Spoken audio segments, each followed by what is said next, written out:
पीछे तक है, बहुत लंबी चौड़ी है। ये साइड का व्यू है और स्ट्रेट सामने का व्यू दिखा रहा हूँ अभी आपको।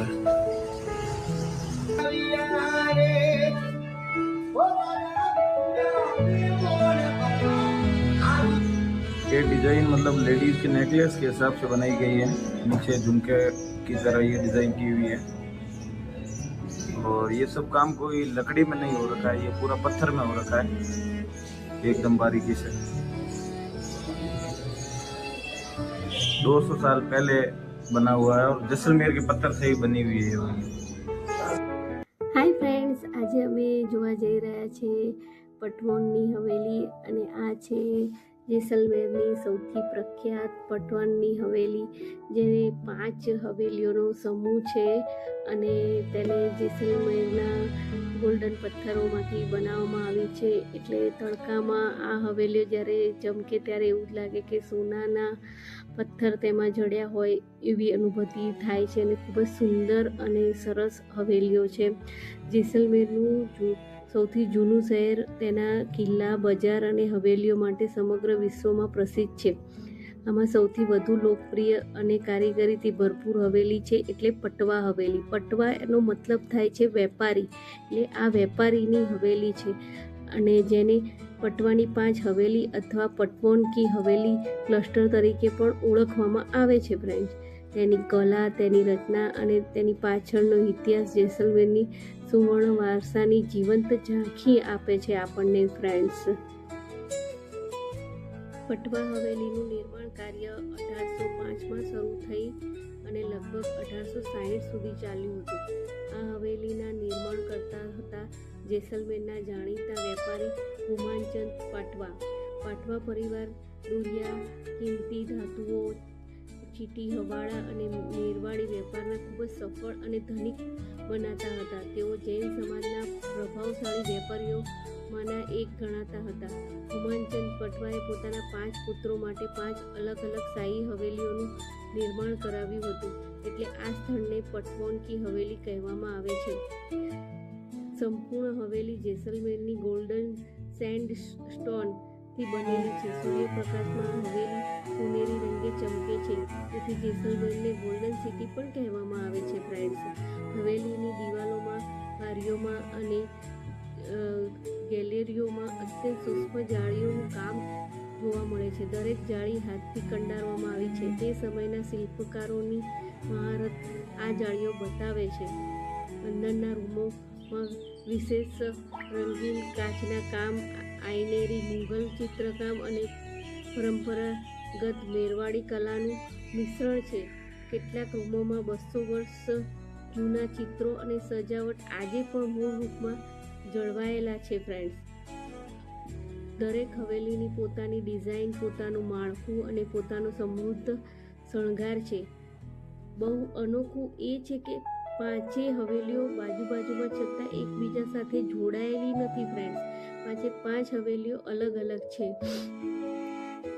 પટવા પરિવાર પાસે એટલી સંપત્તિ હતી કે તેઓ આખા જેસલમેરના સૌથી સમૃદ્ધ વેપારીઓ ગણાતા હતા.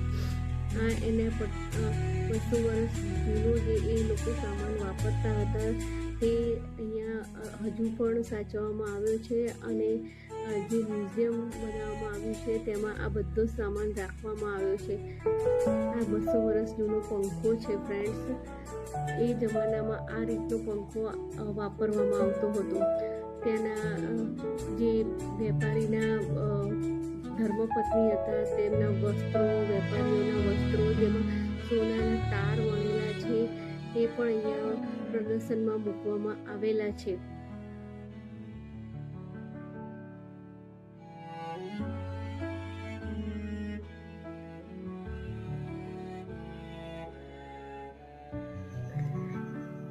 એ વખતની આ સાયકલ છે. ત્યારબાદ ત્યારે પણ ગણપતિ દાદાની પૂજા થતી હતી. એ વખતનું આ મંદિર છે અને મંદિરમાં કયા સામાન એ લોકો વાપરતા હતા તે પણ અહીંયા પ્રદર્શનમાં મૂકવામાં આવેલું છે અને ખૂબ જ સુંદર રીતે દરેક વસ્તુ સાચવવામાં આવી છે. તમે પણ આ સ્થળની મુલાકાત લેશો તો તમને ખૂબ જ મજા આવી જશે તે વખતની આ ઘડિયાળ છે. અને ત્યારે સોનાનો ભાવ શું હતો? 8 ગ્રામના લગભગ 73 રૂપિયા હતા. એટલે અત્યારે તો સોનું આસમાને છે. એટલે એ વખતે આટલો ભાવ હતો એ પણ અહીંયા મૂકવામાં મસ્ત રીતે આવ્યું છે. અને એ વખતે જે નોટો યુઝ થતી હતી એ બધી જ નોટો પણ અહીંયા બતાવવામાં આવી છે ફ્રેન્ડ્સ. દરેક વસ્તુ સરસ રીતે સાચવવામાં આવી છે અને મ્યુઝિયમ જોવાની ખૂબ જ મજા આવી જાય છે.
ત્યાંથી અમે જે મેઇન જેસલમેર સિટી છે કે જ્યાં હાલ પણ બધા પટવાના લોકો રહે છે, વેપારીઓ બધા ત્યાં વેપાર પણ કરે છે અને એમના પોતાના પણ અત્યારે ત્યાં હવેલીઓ છે.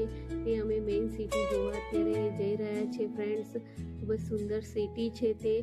અને આ જેસલમેર આવીએ તો પટવનથી હવેલી જરૂરથી જોવા જવું જોઈએ, કારણ કે ત્યાં નાના નાના ઘર પણ એટલા સરસ રીતે બનાવવામાં આવેલા છે. અત્યારે હાલ પણ જો તમે વિડીયોમાં જોઈ રહ્યા છો કે કેટલા સુંદર રીતે બનાવવામાં આવે છે ફ્રેન્ડ્સ. આ વિડીયો તમને ગમ્યો હોય તો સબસ્ક્રાઈબ, લાઈક, શેર જરૂરથી કરજો અને કમેન્ટ તો જરૂરથી કરજો, જેથી કરીને અમને ખબર પડે કે વિડીયોમાં કોઈ કચાશ રહી ગઈ હોય તો એને સુધારવાની અમે કોશિશ કરીએ. રસ્તામાં પ્રિન્સેસ ચાર્મીને ભૂખ લાગી હતી એટલે એણે આઈસ્ક્રીમ ખાધી હતી. હવે આ જે તમને વિડીયોમાં દેખાઈ રહ્યું છે તે આખું જેસલમેર સિટી છે, જેની અંદર આપણે હવે જઈશું. ત્યાં નાના મોટા વેપારી છે અને હાલ પણ ત્યાં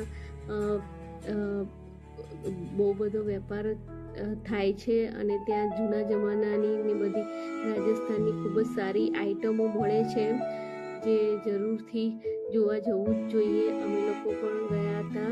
ત્યાં ખૂબ ચાલવાનું છે પણ તમને મજા આવી જશે.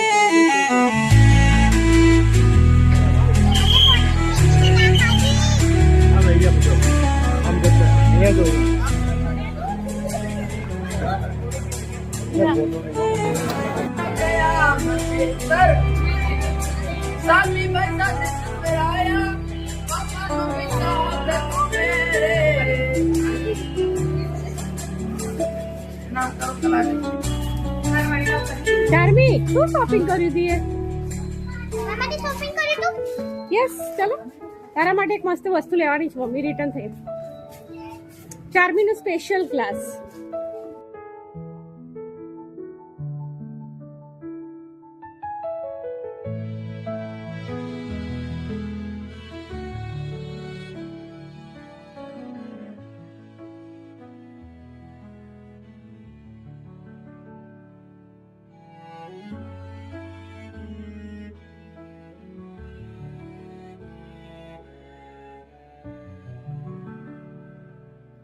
આ સિટીની અંદર એક ડેઝર્ટ બોય તરીકે ખૂબ જ હાઈટ ઉપર હોટેલ છે, એટલે અમે હોટેલમાં ગયા હતા અને ત્યાંથી આખું જેસલમેર સિટી અને પઠોનની હવેલીઓ બધી જ દેખાય છે ખૂબ જ સરસ રીતે. એટલે અમને લોકોને ખૂબ જ મજા આવી ગઈ હતી અને અમે ત્યાં ચા નાસ્તો કર્યો. ચલો બદલાવો पूरा सिटी दिख रहा है इधर से जैसलमेर.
હવે જેસલમેરથી 2 કિલોમીટર દૂર ઘડીસર લેક છે, તે જોવા માટે અમે લોકો નીકળી પડ્યા હતા. ફ્રેન્ડ્સ, જેસલમેરમાં પાણીની અછત ખૂબ જ રહેતી હોવાથી ત્યાં 200 વર્ષ પહેલાં જ્યારે મહેમાન આવે તો કોઈ પાણી વિશે નહોતું પૂછતું, પરંતુ તેને જમાડવા માટે હંમેશા તત્પર રહેતા હતા.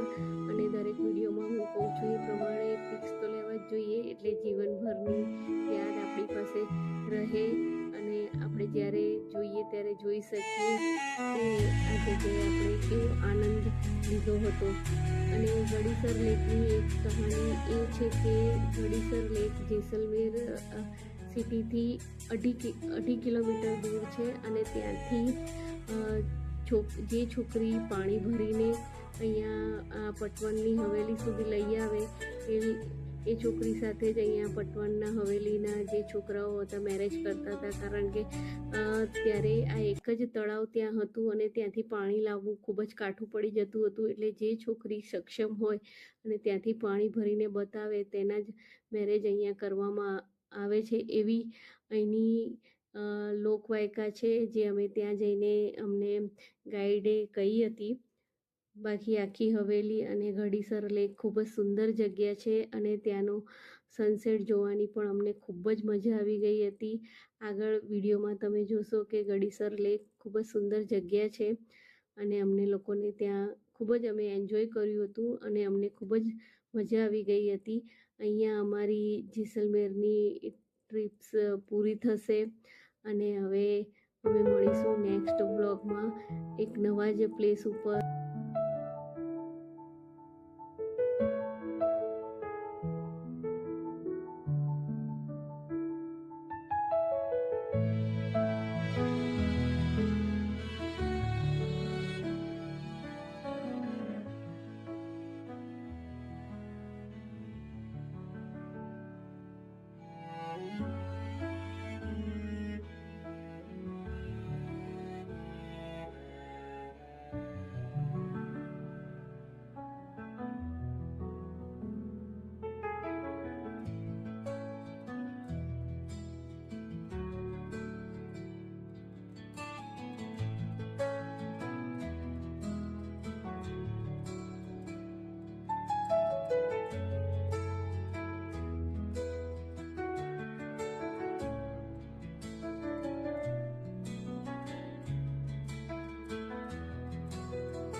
છે.